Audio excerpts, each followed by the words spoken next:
Como dice el refrán, mejor tarde que nunca. Es más que probable que actualmente ningún suscriptor mío recuerde esto, pero hace años, en cierto anuncio dije que haría una crítica a cierto cómic de internet, proyecto el cual estuvo pensado pero nunca se realizó, fundamentalmente por toda la flojera que traía encima de mí. Pero después de tanto tiempo finalmente comenzaré con dicho proyecto, así que bueno, una carga menos en la enorme lista de proyectos no terminados.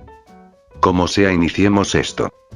El cómic en cuestión se llama Better Days, es un cómic online de género furry, dibujado y escrito por Jay Naylor, un furry verdaderamente popular en la susodicha subcultura en el hoy por hoy. Bueno, la verdad es que con este cómic he tenido sensaciones encontradas, de hecho es curioso, todos los cómics hechos por este güey generan emociones encontradas en mi persona. Y para este video aquí hay otro amigo que me acompañará, con ustedes de nuevo mi compa Gabo.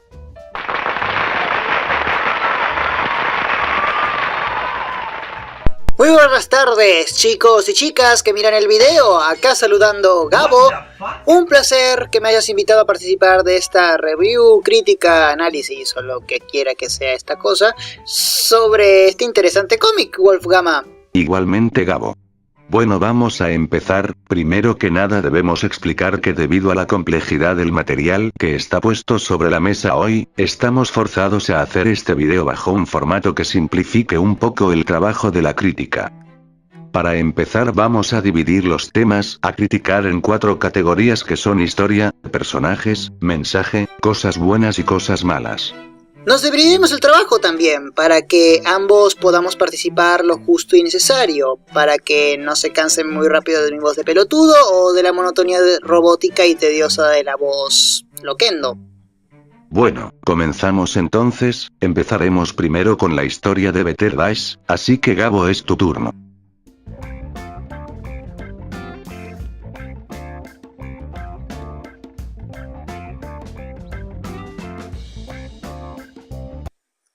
Better Days, por su traducción, Días Mejores, es un cómic que narra la historia de los mellizos Black, Lucy y Fisk, los cuales son criados por su madre viuda. A grandes rasgos esa es la trama principal, pero claro, el cómic no se queda estancado en eso nada más.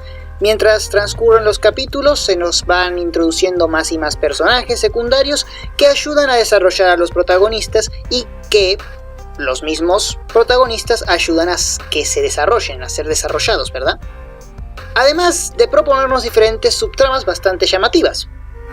A pesar de que los argumentos que abordan con cada capítulo rara vez tienen que ver con el evento previo, sí es posible ver que el cómic, cuando lo requiere, utiliza eventos pasados o completa algunas cosas que quedaron olvidadas capítulos después, dándole un ritmo fluido a los eventos. Sin embargo, más adelante en la crítica señalaremos una de las fallas que afecta este ritmo fluido que acabo de mencionar. En un contexto cronológico, la historia parece ubicarse a mediados de los años 60 o 70, y muy probablemente finaliza a principios del nuevo milenio o finales de los 90. Mostrándonos la vida de estos dos gemelos, desde su niñez, pasando por su adolescencia, su vida como jóvenes adultos y finalmente en sus 30 más o menos, diría yo.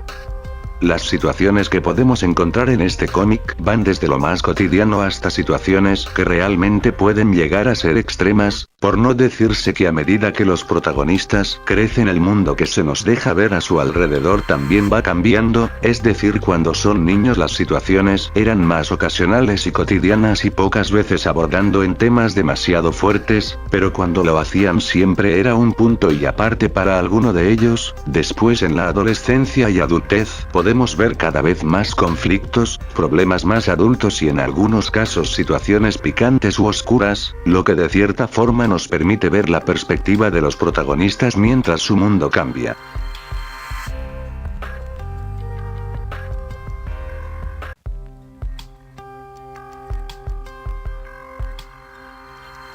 Bueno, pasando a hablar de los personajes, creo nos centraremos en los que a nuestro criterio son los protagonistas o los más importantes de la historia, esto más que nada porque de hecho hay demasiados personajes que resultan interesantes para mencionar, pero son tantos que se nos armaría un embole. Para comenzar estará Fisk Black.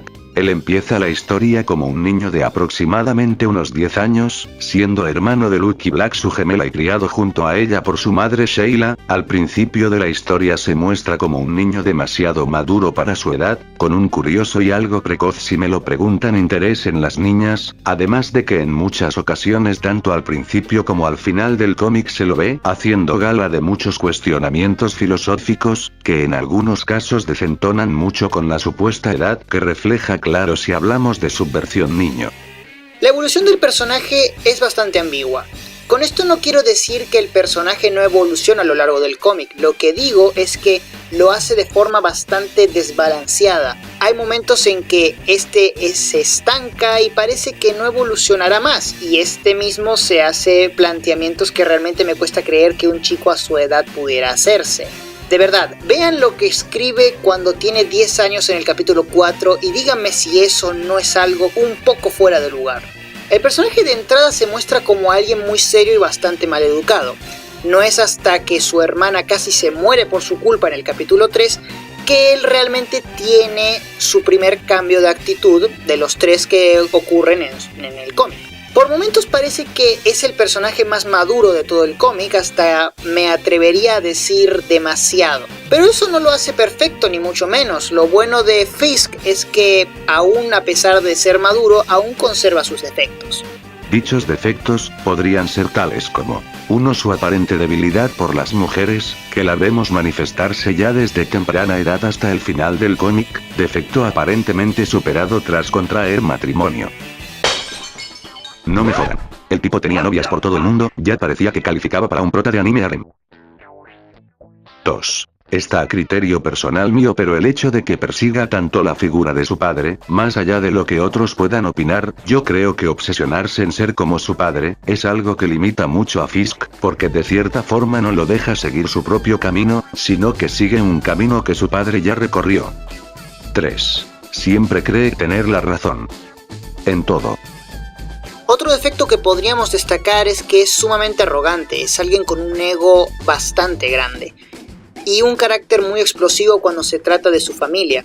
Siguiendo con este margen de ideas, podríamos decir que es un poco insensible o se muestra bastante insensible y algo desinteresado. Lo primero bien podría ser su modo de defensa para hacer parecer que algunas situaciones no le afectan, o bien es que en el fondo le vale toda una mierda.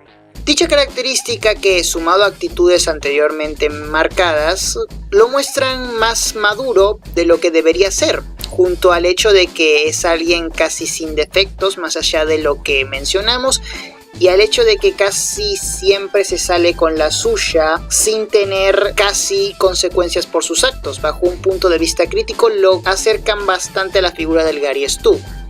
Un ejemplo preocupante de esta condición son los eventos que ocurren durante el capítulo 23.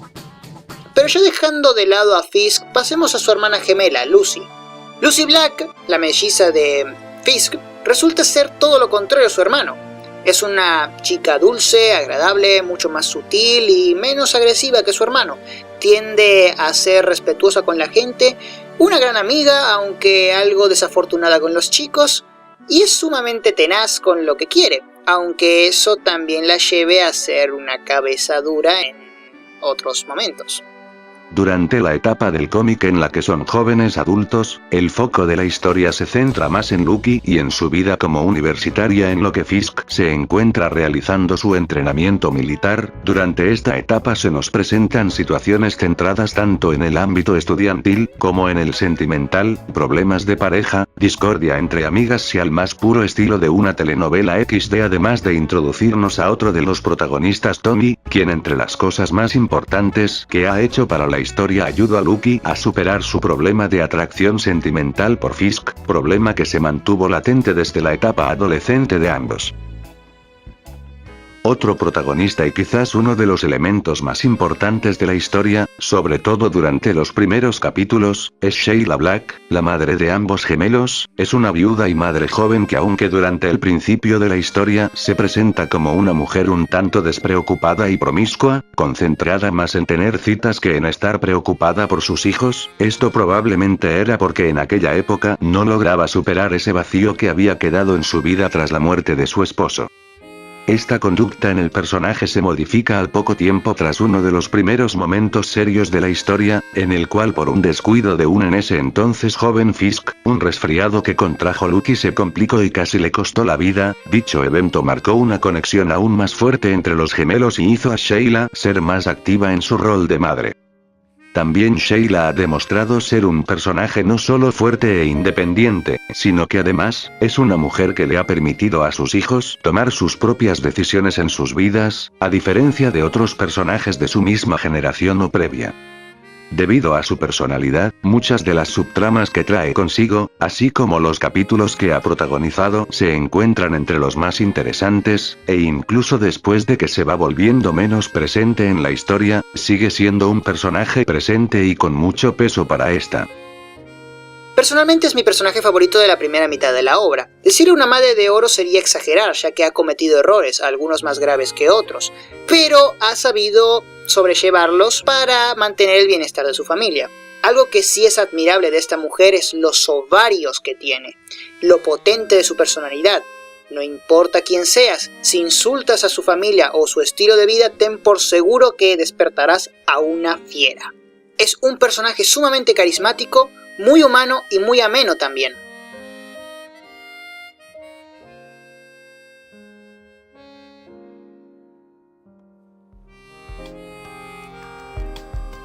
Si bien es cierto que todas las historias tienen algún tipo de mensaje encriptado en su trama, en el caso de Better Days, el mensaje lo podemos ver a cada rato y manifestado de diferentes formas. En este caso el mensaje que nos quiere transmitir la historia es el de las decisiones que tomamos en nuestra vida y cómo éstas moldean lo que somos ahora y lo que seremos mañana.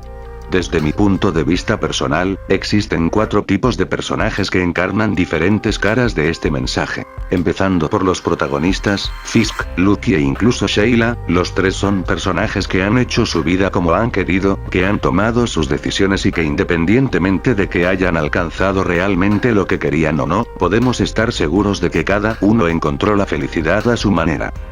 Otros personajes que desde siempre manifestaban un deseo en concreto de querer algo para sus vidas que no era aceptado por sus padres o familia, o que simplemente la vida que sus padres deseaban inculcarles en el fondo no les gustaba, desde comprometerse o casarse con alguien que en realidad no aman, tomar una carrera que uno en realidad no quiere y literalmente avanzar en ella a costa de su niñez y adolescencia, solo para descubrir el error que cometieron y en algún punto, romper el molde e ir de una vez por todas por lo que siempre quisieron desde el principio.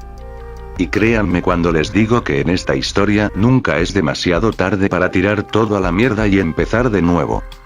El tercer grupo de personajes a resaltar, son los personajes que también han tomado sus propias decisiones en la vida, pero que dichas decisiones desde el principio han sido pésimas y han llevado a resultados autodestructivos, además de que ya sea porque no les importe las consecuencias de sus propias acciones o de verdad ignoren que lo que hacen a la larga no les conviene, terminan arruinando las pocas cosas buenas que logran en su vida y afectan de manera directa o indirecta las vidas de sus seres queridos.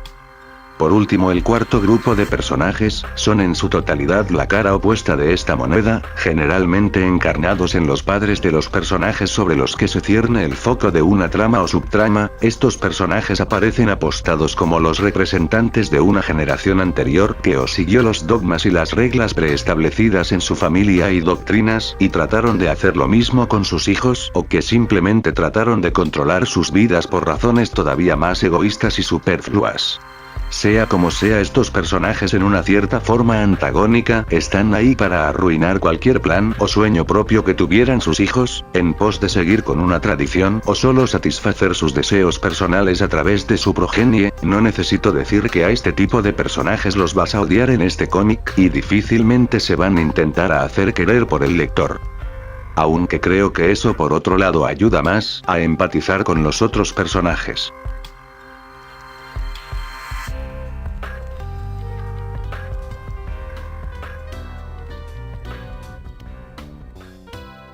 Bueno, empecemos con lo bueno que tiene este cómic. Para empezar, las personalidades de determinados personajes, esto ya lo hemos mencionado anteriormente, pero hay muchos personajes con excepción de Fisk quizás, que no solo tienen personalidades bien construidas, sino que los vamos viendo evolucionar mientras van madurando, dándonos así un variado y carismático reparto de personajes, que de una u otra forma te terminan encariñando, compensando enormemente ciertas falencias que a mí no me compete mencionar. Otra cosa muy buena podría ser el ambiente gris que se respira a lo largo de la serie. Ciertamente durante las primeras etapas del cómic muchos de los capítulos emanan un aire más luminoso con pocos momentos oscuros, aunque cuando los hay y bien jodidos. Sin embargo, a partir de la etapa adolescente de los protagonistas en adelante, respiramos un ambiente gris, donde pocas veces hay finales totalmente felices y en muchas ocasiones respirándose triunfos agridulces y dejando a los personajes implicados en una reflexión sobre sí mismos en el proceso. Quizás no sea lo más recomendable para alguien depresivo en ciertas ocasiones, pero en lo personal es una forma de ambientación que a mí me gusta. Las subtramas de muchos de los personajes secundarios, es uno de los aspectos más interesantes que tiene el cómic, ya que en este apartado muchas de las historias y trasfondo de estos puede llegar a enganchar incluso más que la trama principal.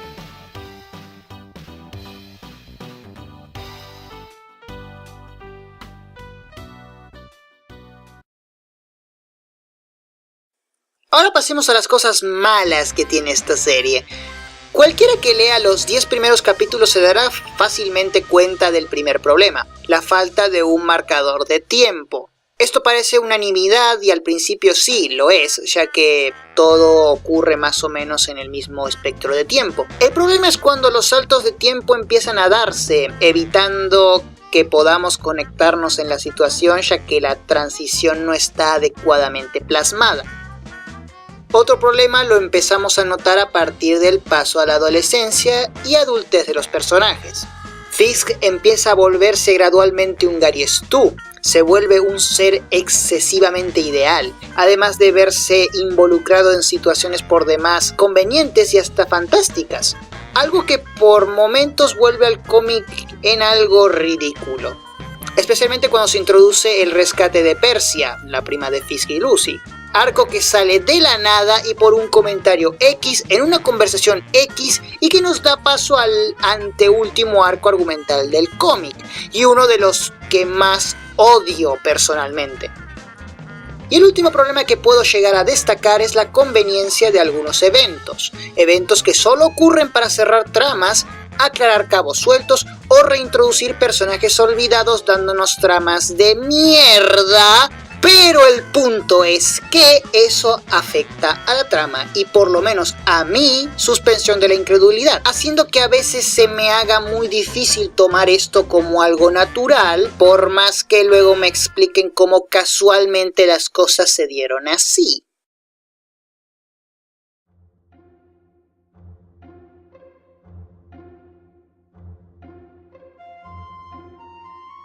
En resumen, Better Days Días Mejores, es una obra muy particular con una buena ambientación, personajes interesantes que en su gran conjunto compensan en gran medida las deficiencias respecto al protagonista masculino.